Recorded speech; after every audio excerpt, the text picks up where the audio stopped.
Oh, kawan-kawan semua, apa kabar? Semoga sampai dengan hari ini sehat semua. Selamat bergabung di channel Garuda Langit, channel yang membahas seputar sepak bola timnas Indonesia. Dengan situasi seperti ini, kita kondisikan dan jangan lupa subscribe and like-nya. Oke, kawan-kawan. Assalamualaikum warahmatullahi wabarakatuh. Apa kabar para pecinta timnas Indonesia? Selamat datang di channel Garuda Langit. Channel yang membahas seputar timnas Indonesia nih. Oke, kali ini gue akan ngebahas tentang setelah Piala Dunia U20 nanti, layakkah Sintayong dipertahankan atau diganti ya, out seperti itu kan. Oke, ini sebelumnya sih gue pengen kasih tahu dulu nih. Kalau menurut gue pribadi ya dipertahankan saja sampai 3 atau 4 tahun lagi lah. Tapi kan kita nggak tahu pendapat yang lain ya, mungkin berbeda-beda. Ada yang out langsung nggak pernah dapat juara, out gitu-gitu kan ada. Tapi kalau menurut gue sih ya dipertahankan dulu lah. Tapi gue bilang gini bukan bukan tanpa alasan gitu. Gue agak agak kurang tidur nih, jadi mata agak ngantuk. Oke, mungkin ada yang, ini banyak pertanyaan ya dari teman-teman pencinta sepak bola. Mereka menanyakan kan, Sintayong nih udah dikasih fasilitas TC yang luar biasa gitu kan, ke Spanyol, ke Turki, ke Korea atau kemana-mana lah seperti itu kan. Tapi hasilnya nggak ada katanya gitu kan, nggak ada hasilnya lah, nggak juara gitu. Oke, ini satu pertanyaan pertama nih ya. Kalau jawaban gue bukan sok ngejawab ya, enggak, ini menurut gue aja lah. Menurut gue sih fasilitas TC itu memang udah standarnya harusnya. Selama ini fasilitas TC kita kurang baik, mungkin dulu-dulu kan.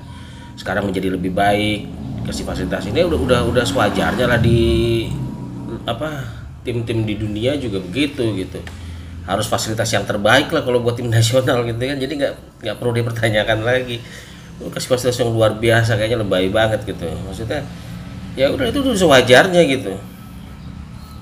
Tapi nggak juara-juara gimana nih ya, kita lihat aja lah. Sintayong datang kan tahun 2019 ya, terus udah 2019 ke 2023, mungkin 4 tahun ya, udah 4 tahun. Kita lupa bahwa ada pandemi kan, jadi agak terganggu. Jadi maksimal mungkin 2 tahun lah. Jadi 2 tahun gitu, baru 2 tahun sih kalau menurut gue ya. Tapi nggak tahu kalau pendapat yang lain, jadi jangan bilang 4 tahun. Kalau nggak ada pandemi mungkin beda lagi ceritanya kan. Saat itu kan lagi TC ke Thailand, tiba-tiba ada pandemi kan. Ya mungkin jawabannya kayak gitulah. Pasti kalau juara itu gimana ya, maksud gue eh, prestasi atau apa ya, atau kemajuan sebuah progres itu nggak mesti harus juara gitu kan. Nggak mesti kan, ada juga yang progresnya bertahap, ada juga yang progresnya tiba-tiba juara ya gitu kan, bermacam-macam. Tapi yang penting ada arah positif gitu. Dan saya ngelihat sih Sintayong di tim nasional ini ada positifnya lah, ada arah-arah positif, lebih banyak ke arah positifnya lah kayak gitu kan. Banyak lah, nanti saya jelasin dah. Oke, sekarang kan pertanyaan kedua nih dari netizen juga nih. Ada yang ngebanding-bandingin nih, dulu zamannya Indra Safri di 2018 Piala Asia U20 lolos ke perempat final. Terus sekarang Piala Asia U20 juga di tahun 2023 ini gagal. Berarti lebih baik Indra Safri kan begitu. Oke, mungkin jawaban gue sok ngejawab banget. Jadi menurut gue sebagai penonton ya, penonton sepak bola, membaca, melihat ya kayak gitulah. Kalau menurut gue sih begini, zamannya Indra Safri kan pertama itu 2014 ya, kan zamannya Evan Dimas tuh kan lolos ke Piala Asia ngalahin Korea Selatan di GBK tuh 3-2 kalau nggak salah. Cuman ada agak sedikit kontroversi karena stadion saat itu ya tahu sendirilah, 2013 waktu itu lawan Korea Selatan U19 ya di GBK, stadionnya kayak gimana bisa lihat. Tapi ya kita apresiasi menang kan, lolos ke Piala Asia. Nah ketika sebelum ke Piala Asia kan banyak uji coba tuh. Dia mungkin bukan TC tapi judulnya Tour Nusantara kan. Tour Nusantara keliling daerah, lawan tanding menangan lah pokoknya, menang. Terus ya mungkin ya itu mungkin blunder karena mungkin tim-tim lawan juga tinggal nonton kan di YouTube ya, strateginya kayak gini. Ya kayak gitulah. Akhirnya dibantai habis-habisan tuh di Piala Asia tahun 2014. Waktu itu kan Indonesia segrup sama nih ya, ada datanya nih. Waktu itu Indonesia tuh segrup sama Australia, Uzbekistan, dan Uni Emirat Arab. Pertandingan pertama lawan Australia kita dibantai, kita nggak dibantai sih, maksudnya kita kalah 1-0 ya kan, 1-0 tuh kita kalah. Lalu di pertandingan kedua lawan Uzbekistan kita juga kalah 3-1. Itu tahun 2014 ya, Piala Asia U19. Dulu masih U19, sekarang kan udah U20. Lalu pertandingan terakhir lawan UAE kita dibantai 4-1. Jadi kita 0 poin. Itu zamannya Indra Safri ya. Permainan kita hancur-hancuran dah, itu dibantai terus kan. Oke, lalu di Piala Asia U19 juga masih di 2018. Saat itu kan kita tuan rumah ya. Saat itu kita tuan rumah dan kita satu grup sama Qatar, Uni Emirat Arab, dan Cina Taipei, Taiwan lah. Saat itu juga kita menang lawan Cina Taipei kan. Cina Taipei menang 4-0 kalau nggak salah kalau saya nggak berapa gitu ya, saya lupa, mohon dikoreksi kalau saya salah ngomong. Terus kita lawan Qatar kita sempat ketinggalan 6-1 jadi 6-5 kan, zamannya tahu tuh Todd Ferre ya, bisa ngebalikin lah, zamannya Sadil, Todd Ferre itu di situ dulu kan, jadi 6-5 kita kalah. Pertandingan terakhir kita menang lawan UAE dan itu nilainya 6 semua. Lalu kita dianggap lolos ya karena head to head, ada klasmen mini kan, head to head. Nah terus di Piala Asia U2023 ini, Piala Asia U20 nih, kita kan di grupnya Uzbekistan ya, grup A ya, ada Uzbekistan, Irak, Suriah, dan UAE.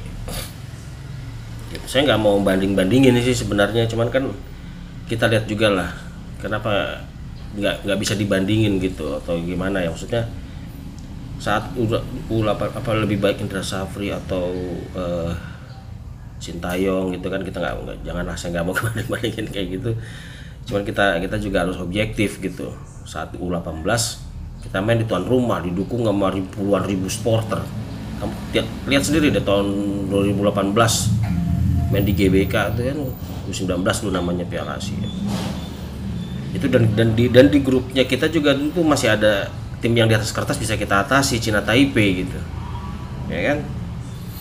Nah sementara di Uzbekistan ini yang tahun sekarang ini tuh ada tahu bulat lewat sebentar ya. Sorry, tukang tahu bulat lewat. Ayo sudahlah, namanya juga usaha ya. Semoga rezekinya lancar. Oke, nah kita balik lagi ya. Di Uzbekistan ini kita main di kandang lawan loh, dan tim-tim yang kita hadapi juga bukan tim-tim apa ya, yang kalau secara di atas kertas sih dia di atas kita lah levelnya ya, secara peringkat, secara level lah. Uzbekistan, Irak, dan Syria ya. Dan ada yang mengatakan kok bisa kalah lawan Irak 2-0 gitu. Kita lupa gitu bahwa Irak itu juara Piala Asia U20 tuh sampai 5 kali. Juara. Dan Uzbekistan tuh salah satu raksasa di tim juniornya di Asia ya. Suriah juga begitu. Jadi seolah-olah kok lebih baik itu. Mereka nggak ngelihat gitu tim-tim yang dihadapin di U20 ini, di Piala Asia U20 yang sekarang ini nih, itu bukan tim kaleng-kaleng semua gitu. Kita main jauh di kandang lawan gitu kan. Udah gitu tim yang kita hadapi ini Uzbekistan ini salah satu raksasa Asia gitu di kelompok umur nih. Terus Irak juga salah satu juara sampai berapa kali, 5 kali kalau nggak salah. Terus Suriah juga begitu. Jadi ya kalian bisa nilai sendiri lah gimana kualitasnya gitu kan. Bisa kalian, kalau ada, kadang ada pengamat yang ngomong oh ini lebih baik itu, saya nggak tahu dia data dari mana gitu kalau bandingin gitu loh. Seharusnya nggak boleh lah, hal yang tabu gitu buat tidak bandingin kan. Cuman saya untuk jawab ini aja gitu, kita main jauh di sana loh, di area yang dingin gitu, bukan maksudnya cuaca yang dingin tuh di Uzbekistan kan. Udah gitu kita tahu sendiri lah, sebelum berangkat ke sana juga banyak sekali polemik gitu kan. Kalau yang dulu kan lancar-lancar aja, ini sekarang mau TC aja banyak gangguan gitu. Udah gitu juga pemain juga nggak komplit. Seharusnya berpikir ke sana lah. Artinya oke lah mengatakan bahwa ini gagal di Piala Asia ini, tapi objektif juga gitu. Jadi jangan cuman asal ngejeplak ini gagal, taunya cuma hasil akhir gitu, tapi nggak lihat sikonnya gitu kan.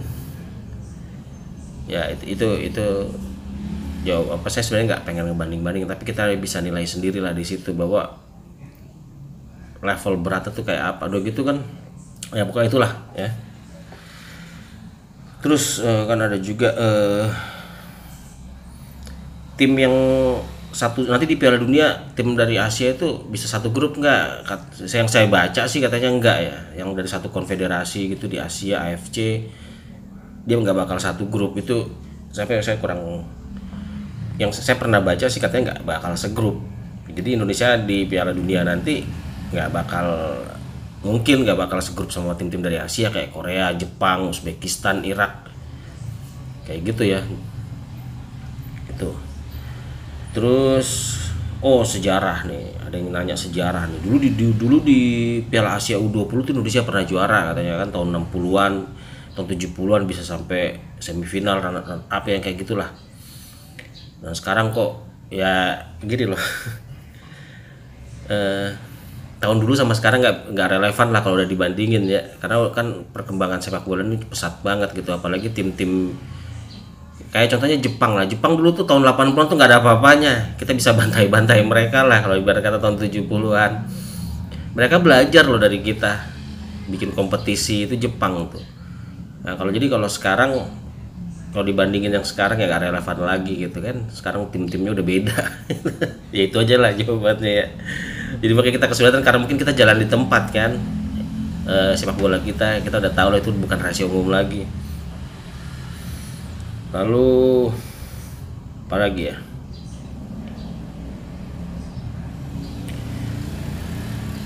Ada yang bilang nih, oh Indonesia tuh main bertahan lawan Uzbek.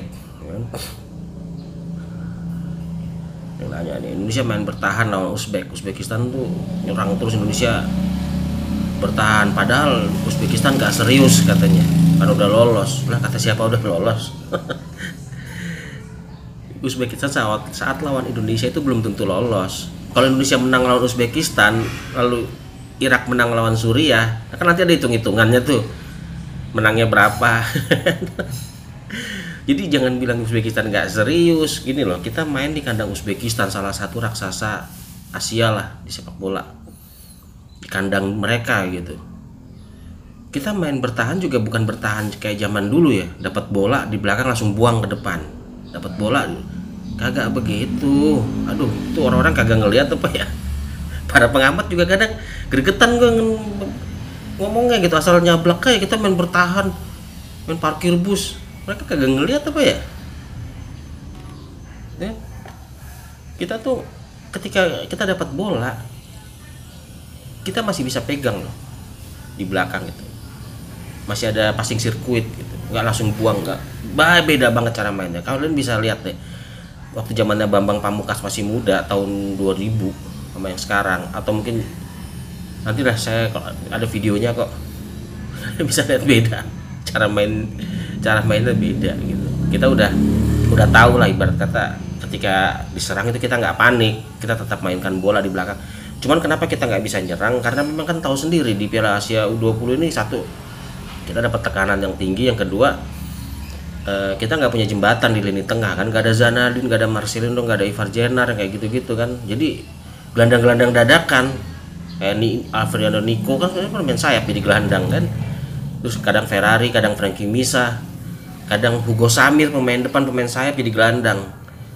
Jadi ya lihat data lah kalau bicara begitu ya kan.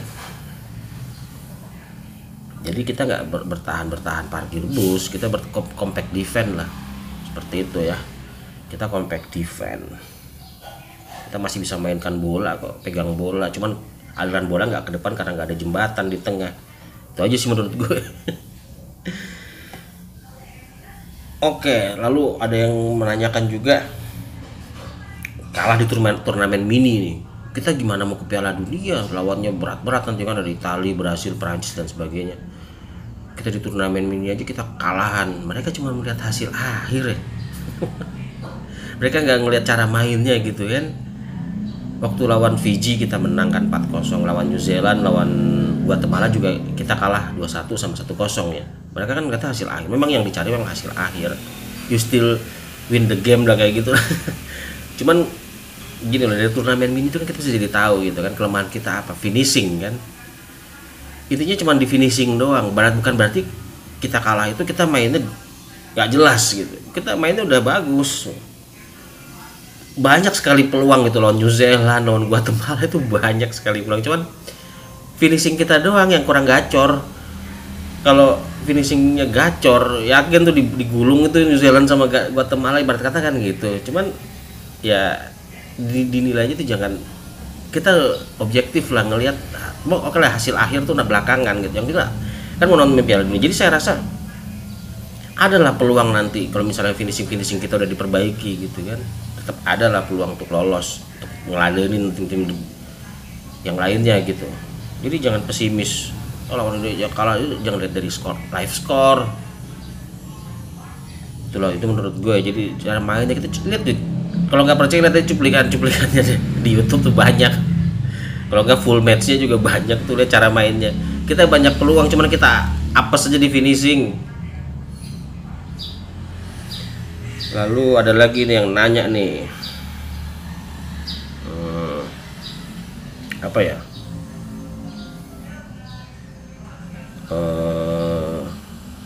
Lagi ya, soal naturalisasi nih. Soal naturalisasi kan, kasih lokal aja, lokal kasih naturalisasi juga jangan. Gini loh, kenapa Sintayong minta naturalisasi ya kan? Karena ketika Sintayong datang pertama kali ke Indonesia, kan dia lihat tuh, dia kan punya alat ya, punya data lah, dia tes tuh, tes begini dia tes semua pemainnya, dia lihat, terus dia dengan gaya apa namanya, maksudnya kan di target Piala Dunia kan, Sintayong tuh mungkin juga senior Piala AFF. Sintayong ngetes dan terus dia dengan gaya kasino, almarhum kasino, bilang waduh. Ya kayak gitulah. Jadi Sintayong baru datang baru dua dengan kondisi sepak bola kita yang seperti ini 2 tahun lah maksimal ya. Saya bilang 2 tahun karena 4 tahun itu 2 tahun potong pandemi ya. Tiba-tiba dituntut juara ini ono gitu. Kan jawaban cuma waduh.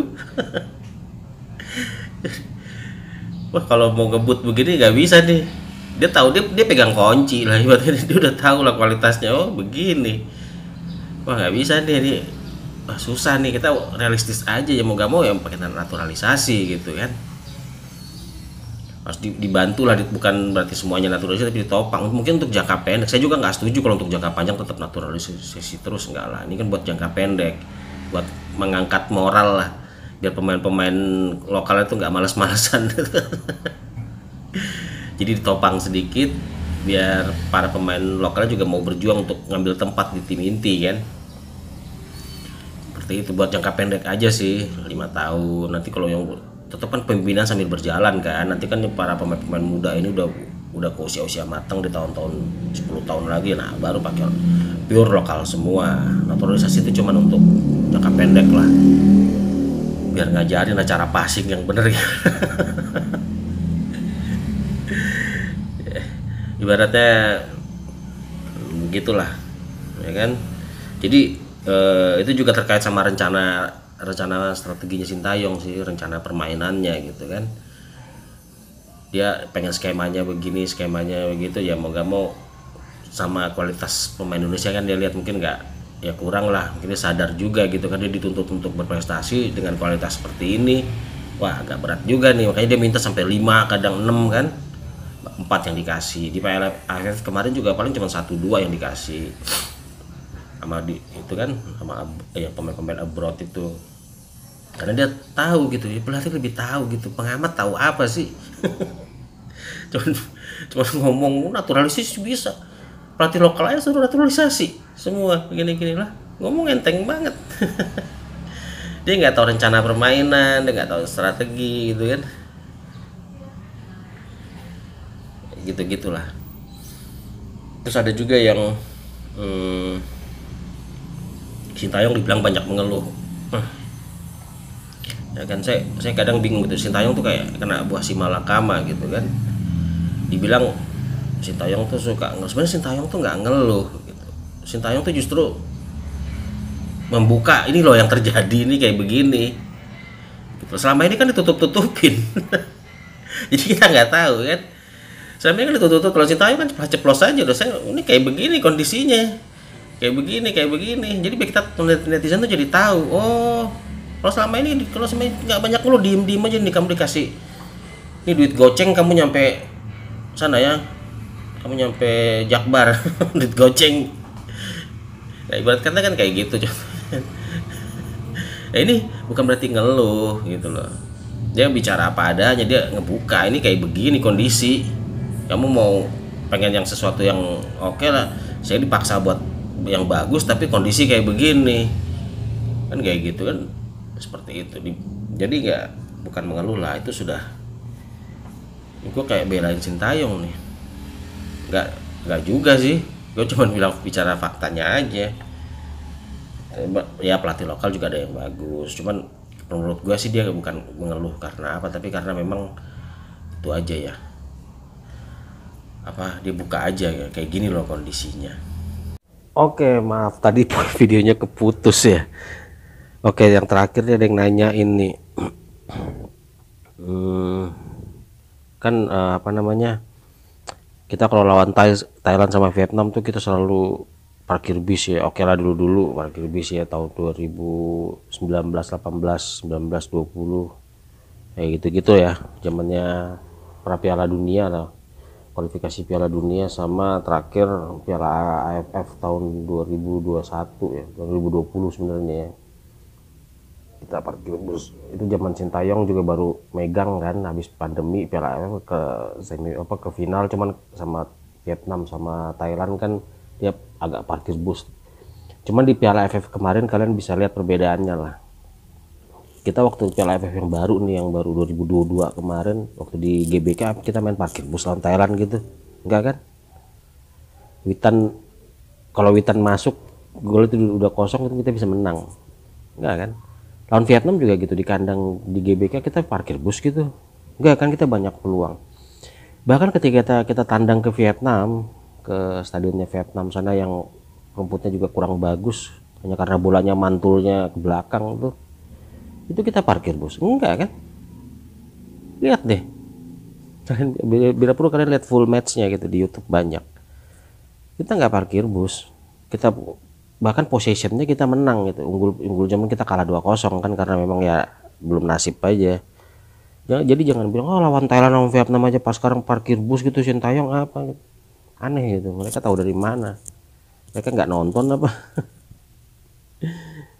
Lihat full matchnya deh,